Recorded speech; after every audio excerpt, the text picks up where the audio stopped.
What's up folks, Mike here at Welling Watches and welcome to the video. Today is a very quick video in response to an email I've got with regards to how to change or remove and refit a brand new setting lever bolt in a Rolex 1602 caliber movement. Ideally you should send any movement or any watch off to be properly serviced by a professional, but I understand that there are those out there that do this as a hobby or as an interest in trying to save a watch that they own, and I can understand that. So this video I'm going to demonstrate how to safely remove a setting lever bolt and replace it in a manual wind watch. Whilst I don't have a 1602 Rolex caliber to hand, I do have a Peseux 330 caliber, which is very similar in both size and design as a Rolex 1602. So the principles that I will show in this video should apply pretty much similarly to how the Rolex would work as well. So I'm going to touch on a couple of things that you should do prior to doing this, and some of the basic principles of what you should do during watchmaking. Obviously this is a scrap movement, so the way that I handle it will be very different to how I would handle a customer's watch or movement, and I don't really care if I damage this movement because it is just a scrapper. So when you are working on your watch, do make sure that you take all the proper precautions and take great care in what you're doing before you do each step. Remember, you have all the time in the world to do each of these steps. There is absolutely no rush, and you should make sure that you take your time and think about what you're doing before you do it. Plan it out, take your time, and you will eventually get the job done quite safely and with a satisfactory result. So as I said, this is a Peseux 330 caliber movement, which is very similar to a 1602.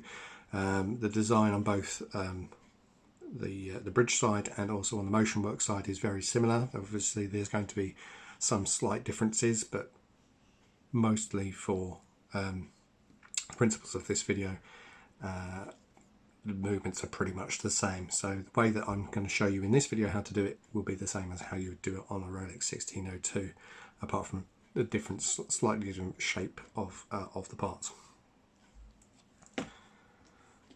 So one of the first things that you will need to do with any watch movement before you work on it is to make sure that there is no power left in the watch movement, and you would need to make sure that the mainspring of the watch is fully unwound before you commence working on it. Normally that you'd have the balance and the pallets in position here, and you could see whether the watch was powered or not if the balance was moving, but sometimes if there's even if there is power and the balance isn't moving, there can still be power. So it's always a good principle to put a couple of turns on the stem, move the click spring out of the way, and then gently remove any power from the mainspring before you commence work. Now when you're changing the setting lever bolt, which is this screw head here, it's a good idea to remove all of the motion work from the other side beforehand, as it will make the job a little bit easier to do. So that's what we're going to do now. But you also, when you're working on a watch movement, if you're particularly working on the power delivery area over here, is that you're going to want to remove the pallets and the balance before you start working on this side, because any energy that you transfer through here, through the train to the balance, can potentially damage the pallet stones or the balance itself. So it's best to remove both the balance and the pallets before you commence working on this side.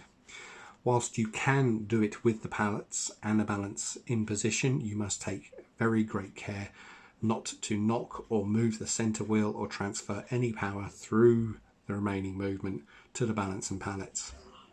Otherwise you do risk damaging them during the process of replacing the setting lever bolt.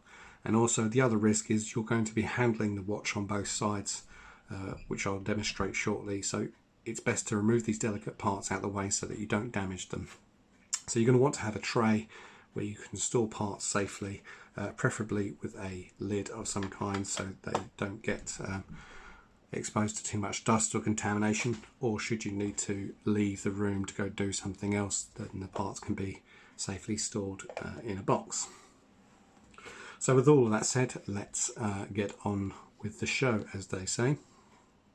So what we're going to do with the watch, we've already got the pallets and the balance removed. We already know there's no power left in the mainspring.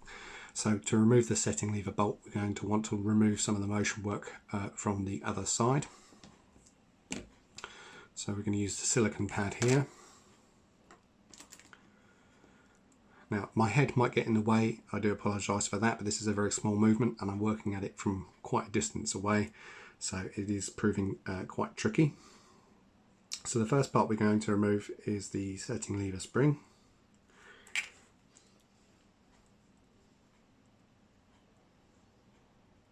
So just undo those screws there. And by removing all of the motion work parts, it leaves you plenty of space to handle the setting lever on the opposite side, because the setting lever bolt and the setting lever are two parts that interact with each other, and you don't want all these other parts getting in the way. So we've got the setting lever spring there, the minute wheel, the intermediate setting wheel. You carefully remove the yoke spring, make sure that doesn't fly off across the room. We're going to remove the yoke, and now you should see that all we have left now is the setting lever bolt with the stem, clutch wheel and the winding pinion. So we can see that this is actually perfectly intact, perfectly functional, but we're going to pretend for the sake of the video that the setting bolter is actually snapped in half and it's not actually functioning, and we're going to need to remove that and replace it. So very similar to the 1602 Rolex movement, the Peseux 330 actually shares a similar crown wheel style with the two screws here on the top. Now on this movement and on the Rolex 1602, normally during service you would remove all of the parts and clean them thoroughly so they can be inspected, reassembled and lubricated.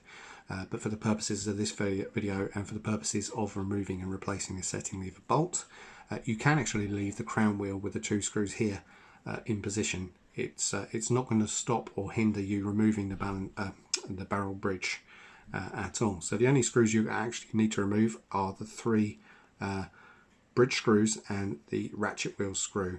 Those are the only screws you need to remove. The click spring screw here you can actually leave intact as well. That will not hinder removing the barrel bridge at all. I keep saying balance bridge for some reason. So we can remove the three bridge screws, and as I said at the beginning of the video, take your time when doing each of these steps. You have all the time that you need. If you need to take a break, go and grab a coffee, have a cigarette, or whatever your vice is, then go and do so. But certainly don't drink alcohol and then come back and try and work on a watch, because that's never a good idea. Not that any of you would, but it has to be said. So the ratchet wheel screw is going to come off next. Apologies for my fat hands obscuring the view. Hopefully I'll be able to zoom in on the video so that you can see what needs to be done. So now that all of the parts that we need to remove are removed, we can gently lift off the barrel bridge. Now on either side of the plate there'll be a small notch that you can fit a driver underneath, just so that you can lift the plate.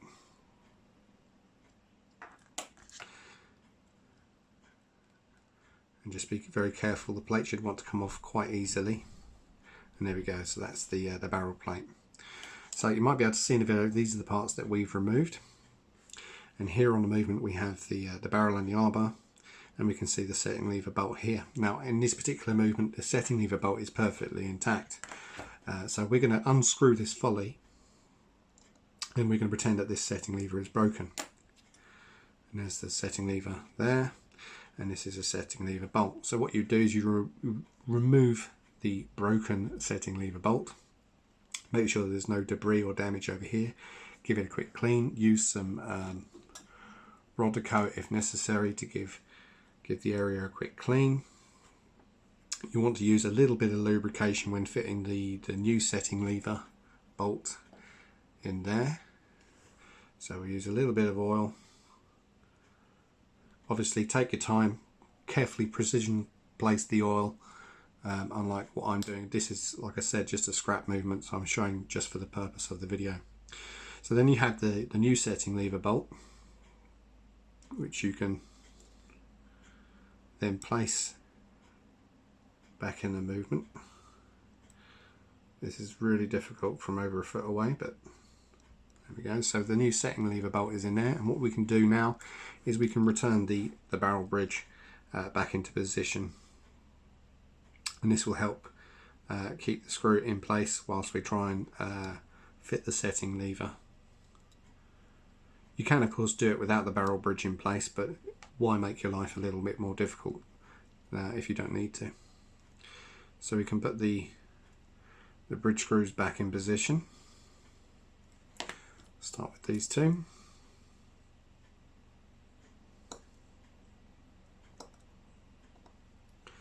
That's when the screwdrivers don't want to slip.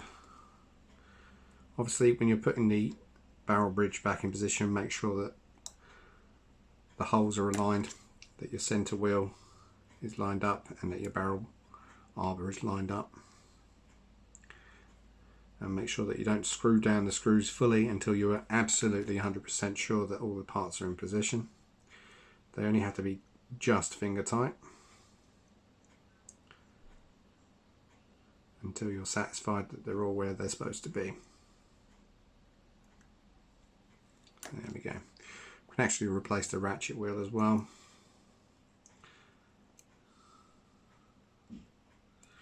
This might prove tricky without being close to it.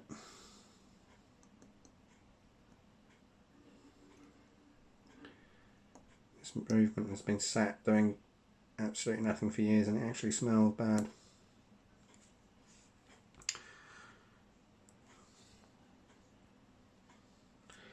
Just pop the ratchet wheel screw in there.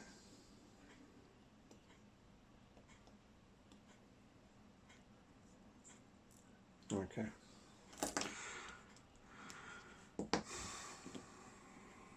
So now we might be able to see, providing I've remembered to crop the video and zoom in a bit, you can see the top of the setting lever bolt there. And what we're going to do is we're going to take the setting lever and we're going to gently place that on top. Oh, stem's coming out. Well, we would place that gently on top once we made sure that the stem is in position. And should be fairly obvious that you will need the stem in position first. And we place the setting lever on top of the bolt head like so.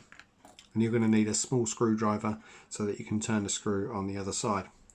Now it's ideal that you wear finger cots whilst you're working on a movement so you don't cross-contaminate it with the oils and acid from your own skin and sweat. And what we're going to do is we're going to gently lift up the movement, and you're going to use your thumb to gently hold the lever in place whilst turning the movement over. And then you take your small driver and you fit it into the setting bolt screw head. And once it's in position, what you want to do is you want to not turn it to tighten it, but turn it as if you're untightening it. And what this will do is it should allow the thread to turn in the hole and make it easier to then turn it the correct way and tighten the screw. So turn it a little bit to the opposite direction and then tighten it down. You don't want to tighten it down all the way super strong, but you want it to just at the point where it stops. And hopefully it should have caught on the setting lever, which it has. So as you can see, the setting lever is retaining the stem there. Now this actually might take a couple of attempts to do because it can be quite tricky to do on any small movement. So take your time with it, pick it up. You might need to reposition the setting lever and then gently use your thumb or your finger, turn it over and adjust the screw as necessary. But that is pretty much how you would replace a setting lever bolt within the movement. And then what you do is you would refit all the motion work back into the watch. So we're going to do that now. So let's pop the minute wheel there, intermediate setting wheel, replace the yoke.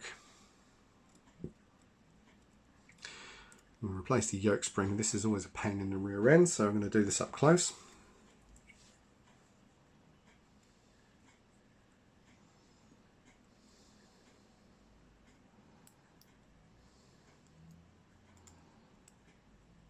Of course the yoke wants to come out.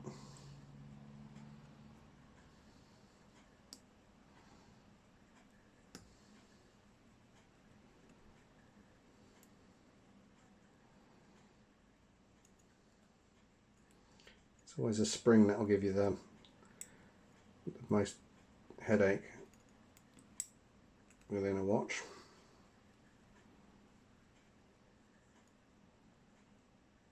And that's in position now, so we can return the setting lever spring.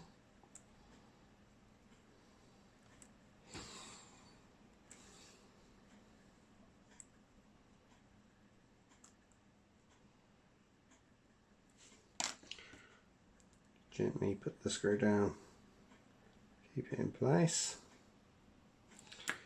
till we have the other screw.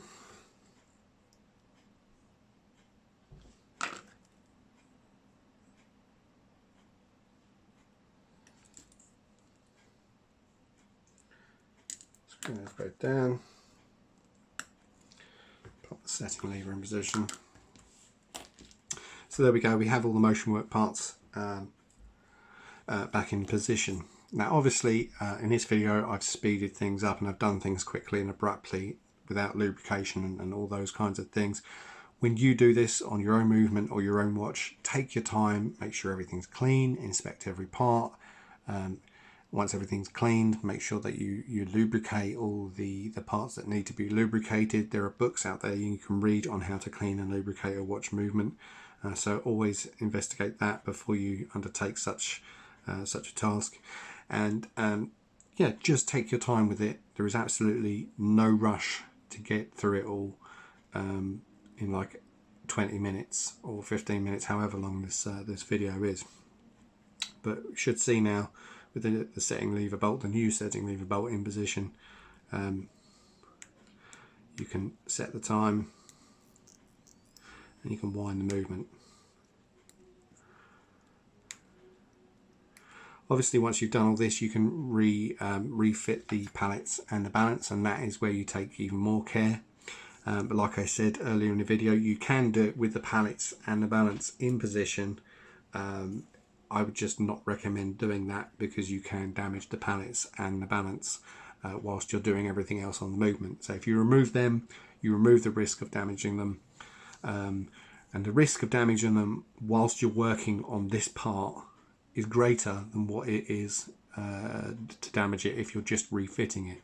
So do take care when you're doing these kinds of things. But hopefully this video has proven helpful to the person that emailed me on how this can be done.